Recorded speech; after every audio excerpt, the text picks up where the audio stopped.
সুপ্রিয় দর্শক, স্বাগত জানাচ্ছি। ভারত পাকিস্তান জন্মের পর থেকেই দেশ দুটির মধ্যে বৈরিতা বিরাজ করছে, যার খবর দুনিয়ার মানুষই জানে। বিশেষ করে কাশ্মীরকে ঘিরে দুই দেশের মধ্যে বেশ কয়েকবার যুদ্ধ হয়েছে। এবার আবারও মুখোমুখি ভারত পাকিস্তান। যুদ্ধের দামামা বাজতে শুরু করেছে এই প্রতিবেশী দেশ দুটির মধ্যে। প্রশ্ন হচ্ছে, কেন দেশ দুটির মধ্যে যুদ্ধের শঙ্কা তৈরি হয়েছে? ভারত কি পাকিস্তানে আক্রমণ করবে? এ বিষয়ে পাকিস্তান কি বলছে? এসব খবরের আদ্যপান্ত নিয়ে সাজিয়েছি এবারের পর্ব। বিস্তারিত জানতে পুরো ভিডিওটি দেখুন। দর্শক, চলুন চলে যাই মূল ভিডিওতে।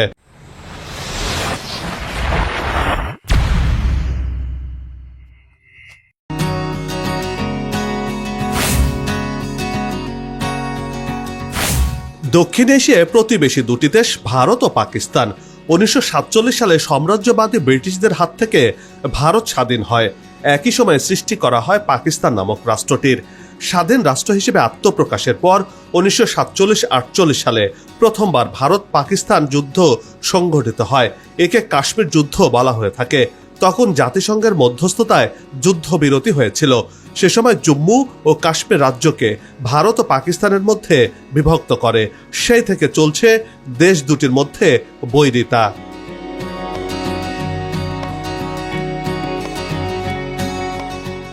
প্রাকৃতিক সৌন্দর্যের কারণে কাশ্মীরকে ভূস্বর্গ বলা হয়ে থাকে।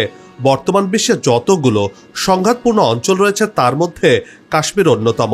শুধু সৌন্দর্যের কারণে নয়, ভৌগোলিক কারণেও কাশ্মীর ভারত, পাকিস্তান ও চীনের কাছে খুব গুরুত্বপূর্ণ। কাশ্মীরকে কেন্দ্র করে ভারত পাকিস্তানের মধ্যে তিনবার যুদ্ধ সংঘটিত হয়েছে। বর্তমানে পারমাণবিক শক্তিধর তিনটি দেশই কাশ্মীরের বিভিন্ন অংশ শাসন করছে।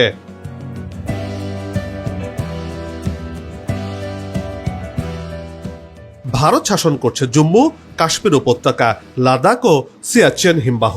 পাকিস্তানের অধীনে রয়েছে আজাদ কাশ্মীর ও গিরগিট বালিস্তান। আর চীন শাসন করছে ডেমচক জেলা, শাকসগম উপত্যকা ও আকসাই অঞ্চল। সে হিসেবে ভারতের দখলে 43%, পাকিস্তান 37% এবং চীনের দখলে রয়েছে 20% এলাকা। কিন্তু তারপরও এই অঞ্চল জুড়ে অস্থিরতা কমেনি, বরং বেড়েই চলেছে।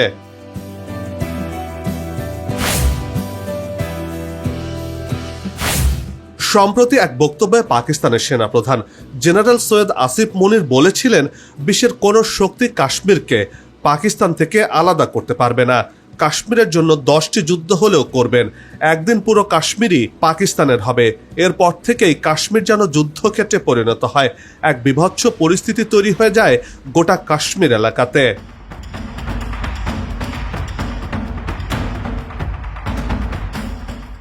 ভারত অধ্যুষিত কাশ্মীরের পাহাড় ঘেরা উপত্যকা পেহেলগাম। দীর্ঘদিন ধরেই এটি পর্যটকদের কাছে আকর্ষণীয় স্থান। মিনি সুইজারল্যান্ড খ্যাত এই এলাকা সম্প্রতি আরো জনপ্রিয়তা পেয়েছে, কারণ ভারত সরকার দাবি করেছিল এই অঞ্চলের সহিংসতা কমে এসেছে। এর মধ্যে ভারতের জম্মু কাশ্মীরের পেহেলগামে ভয়াবহ সন্ত্রাসী হামলার ঘটনা ঘটে। এতে কমপক্ষে 26 জন নিধন হন এবং বেশ কয়েকজন আহত হন। মূলত পর্যটকদের লক্ষ্য করে এই হামলা চালায় সন্ত্রাসীরা, যা 2 দশকের মধ্যে দেশের ইতিহাসে সবচেয়ে ভয়াবহ হামলা। এই হামলার জন্য পাকিস্তানের সেনাপ্রধানের বক্তব্যকে দায়ী করছেন অনেকেই।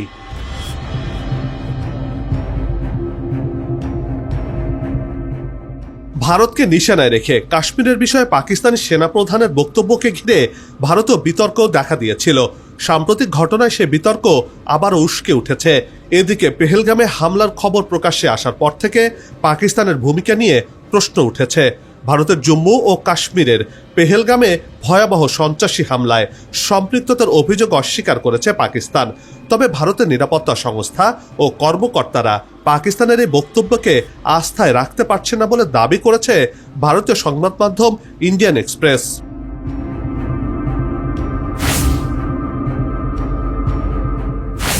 ভারতের প্রধানমন্ত্রী নরেন্দ্র মোদী কাশ্মীরের পর্যটকদের ওপর ভয়াবহ হামলার ঘটনার পর সৌদি আরব সফর সংক্ষিপ্ত করে দেশে ফিরেছেন। দিল্লি বিমানবন্দরে পৌঁছানোর পর তিনি কাশ্মীরের পরিস্থিতি নিয়ে জরুরি বৈঠকও করেছেন। জম্মু কাশ্মীরের পহেলগামে হামলার ঘটনায় কাউকে ছাড় না দেওয়ার হুঁশিয়ারি দিয়েছেন ভারতের প্রধানমন্ত্রী নরেন্দ্র মোদী। ইসলামাবাদের বিরুদ্ধে 5 ধরনের বড় রকমের পদক্ষেপ নিয়েছে নয়াদিল্লি।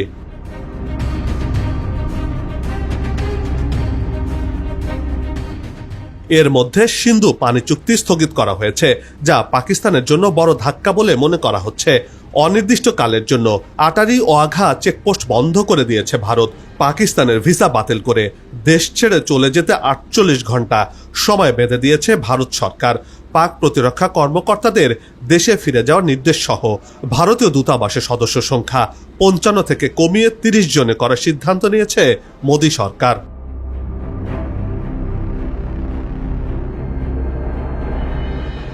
1999 সালের মে-জুলাই মাসে কাশ্মীরের কার্গিল জেলায় ভারত ও পাকিস্তানের মধ্যে যুদ্ধ সংঘটিত হয়, যা কার্গিল যুদ্ধ নামে পরিচিত। সবশেষ 2019 সালের 14 ফেব্রুয়ারি থেকে আবার শুরু হয় ভারত পাকিস্তান যুদ্ধ, যা পুলওয়ামা সংকট নামে পরিচিত। কাশ্মীরের পুলওয়ামা উপত্যকায় পাকিস্তানি সন্ত্রাসীদের হামলায় একসঙ্গে 40 জন ভারতীয় সেনা নিহত হন, যার ফলে ভারতও পাল্টা হামলা চালায়, যেটি পুলওয়ামা সংকট নামে পরিচিতি পেয়েছে।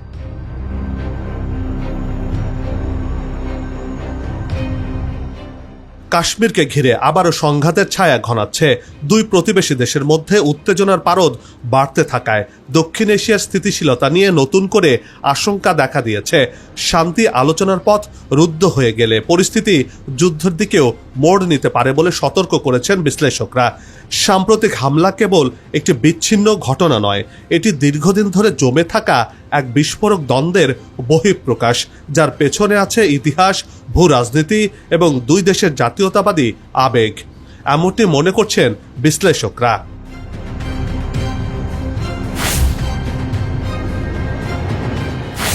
এদিকে এরই মধ্যে ভারতের প্রতিরক্ষা মন্ত্রী রাজনাথ সিং কাশ্মীর হামলার জবাবে পাল্টা কড়া এবং স্পষ্ট জবাব দেওয়ার হুঁশিয়ারি দিয়েছেন।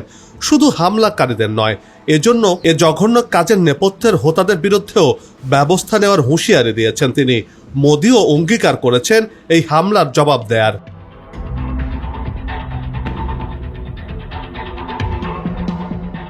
বর্তমানে কাশ্মীর নিয়ে ভারত পাকিস্তানের মধ্যে বেশ উত্তেজনা বিরাজ করছে। এভাবে চলতে থাকলে হয়তো কিছু সময়ের মধ্যেই কাশ্মীর সীমান্তে সেনা সংখ্যা বাড়ানো হতে পারে। এর মাধ্যমে নতুন করে যুদ্ধাঙ্গ পরিস্থিতি তৈরি হতে পারে।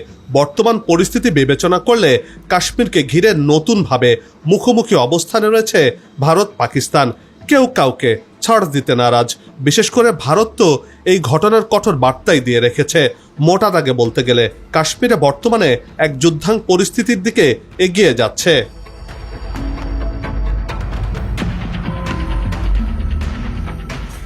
বিশেষজ্ঞরা বলছেন, এই নৃশংস হামলার জবাবে ভারত সরকারের প্রতিক্রিয়ায় পাকিস্তানের বিরুদ্ধে কোনো না কোনো ধরনের পাল্টা ব্যবস্থা থাকতে পারে। যদি দুই দেশ পাল্টাপাল্টি অবস্থান নেয়, তাহলে কাশ্মীর আরো বেশি উত্তপ্ত হয়ে উঠবে। অনেকেই বলছেন কাশ্মীর এক কঠিন পরিস্থিতির মধ্য দিয়ে এগিয়ে যাচ্ছে। একদিকে কাশ্মীরে শোকের ছায়া বিরাজ করছে, অন্যদিকে জঘন্যতম হামলার প্রতিবাদ জানাতে দুই দেশের মধ্যে ফের যুদ্ধ বেঁধে যেতে পারে।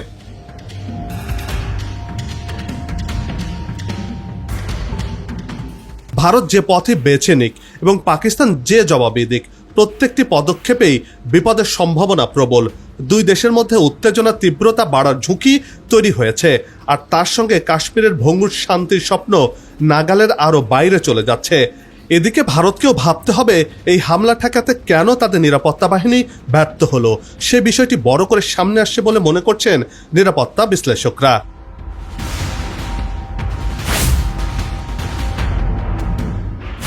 প্রশ্ন আসছে, তাহলে কি ভারত সরকার যুদ্ধের ঘোষণা দেবেন? এমন প্রশ্নে বিশেষজ্ঞরা বলছেন, প্রথম পথ হচ্ছে ভারত সরকার 2021 সালের LOC যুদ্ধবিরতির চুক্তি ভেঙে সীমান্তে গোলাগুলিতে সবুজ সংকেত দিতে পারেন। দ্বিতীয় পথ ফের 2019 সালের মতো বিমান হামলা, এমনকি ক্রুজ মিসাইল হামলার পথেও যেতে পারে দিল্লি। এর প্রতিক্রিয়া হিসেবে বড় বড় পাল্টা হামলা আসার আশঙ্কা থেকেই যায়, যেমনটা দেখা গিয়েছিল আগেরবার বিমান হামলার পর।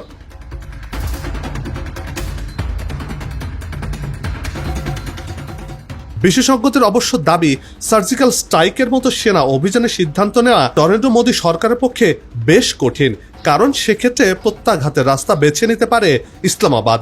তখন পরমাণু শক্তিধর পাকিস্তানের সাথে সরাসরি যুদ্ধে জড়িয়ে পড়া ছাড়া অন্য কোনো রাস্তা থাকবে না। আণবিক অস্ত্রের নিরিখে অবশ্য পশ্চিমের প্রতিবেশী দেশটির থেকে অনেকটাই এগিয়ে রয়েছে নয়াদিল্লি।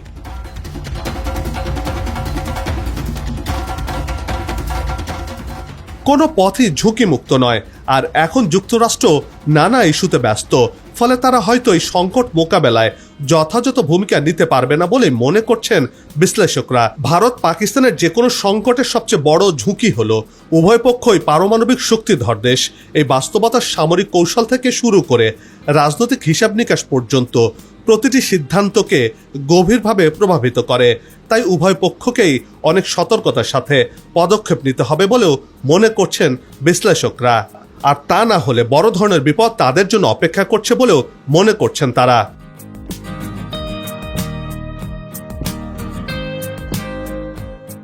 বন্ধ হোক যুদ্ধ, বিগ্রহ, হানাহানি, শান্তিময় হোক বিশ্ব, এমন প্রত্যাশা রেখে পর্ব থেকে বিদায় নিচ্ছে। তবে যাবার আগে সেই একই অনুরোধ, যেখানে সেখানে ময়লা আবর্জনা ফেলবেন না, পরিবেশের ক্ষতি করবেন না, অযথা হর্ন বাজাবেন না। আপনার দেশে সৌন্দর্য রক্ষায় পোস্টার লাগানো থেকে বিরত থাকুন। যদি চ্যানেলটিতে নতুন হয়ে থাকেন, ভিডিওটি ভালো লাগে, তাহলে চ্যানেলটি সাবস্ক্রাইব করে ভালোবাসায় আবদ্ধ করবেন। ভালো লাগা না লাগার বিষয়টি কমেন্টে লিখে জানাবেন। কি ধরনের ভিডিও দেখতে চান তাও জানানোর অনুরোধ রইল। আগামীতে আবারও হাজির হব নতুন কোনো খবরের বিশ্লেষণ নিয়ে। নিজে ভালো থাকুন, দেশকে ভালো রাখুন, আর আমাদের সাথেই থাকুন। ধন্যবাদ।